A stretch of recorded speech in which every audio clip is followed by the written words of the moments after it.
Happy Vishu. ഞാൻ ഇന്നലെ ഒരു സ്റ്റോറി ഇട്ടിട്ടുണ്ടായിരുന്നു. ദാ ഈ കാണുന്ന ഫ്ലവർ ഏത് ചെടിയുടെയെന്ന് ചോദിച്ചിട്ട് കുറെ പേര് റിപ്ലൈ ചെയ്തിട്ടുണ്ടായിരുന്നു കേട്ടോ. പക്ഷെ ആരും ശരി ഉത്തരം പറഞ്ഞിട്ടില്ല, സോറി. കുറെ പേര് പറഞ്ഞു മുരിങ്ങയുടെ ഫ്ലവറാന്ന് പറഞ്ഞു, കടുകിന്റെ ഫ്ലവറാന്ന് പറഞ്ഞു, അങ്ങനെ കുറെ പേരുകൾ പറഞ്ഞു. പക്ഷെ ആരും ശരി ഉത്തരം പറഞ്ഞിട്ടില്ല. അപ്പൊ ആരും ശരി ഉത്തരം പറയാത്ത സ്ഥിതിക്ക് ഞാൻ തന്നെ ഇതിന്റെ ശരി ഉത്തരം പറയാം. അതിനു മുമ്പ് ഒരു കാര്യം എനിക്ക് പറയാനുണ്ട്.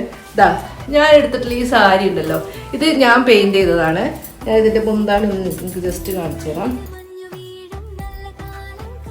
ഇത് ഞാൻ മധുബാനി പെയിന്റിങ്ങിന്റെ തീമിൽ ചെയ്തതാണ്. എങ്ങനെയുണ്ട്?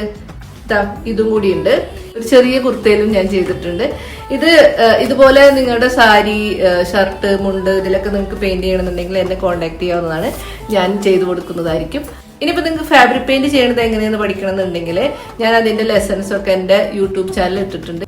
ക്രാഫ്റ്റ് വണ്ടേഴ്സ് ലിജി എന്നാണ് യൂട്യൂബ് ചാനലിന്റെ പേര്. നിങ്ങൾക്ക് പോയിട്ട് അതിൽ നോക്കിയിട്ട് ഓരോ ലെസൺ ആയിട്ട് നിങ്ങൾക്ക് പഠിക്കാവുന്നതാണ്. ഇനി നമുക്ക് നമ്മുടെ ഫ്ലവർ ഏതാണെന്ന് നോക്കിയാലോ? വരും. ഇത് നമ്മുടെ ആര്യവേപ്പിന്റെ ഫ്ലവർ ആണ് കേട്ടോ. നല്ല മണമാണ് ഇതിന്. നല്ല രസമുണ്ട്. ഇതിങ്ങനെ നന്നായി ഫുൾ പൂത്ത് നിൽക്കുന്നത് കാണാൻ. അപ്പോൾ കണ്ടപ്പോൾ എനിക്ക് നിങ്ങൾക്കൊന്ന് കാണിക്കണം തോന്നി. അത്രയേ ഉള്ളൂ. ബൈ.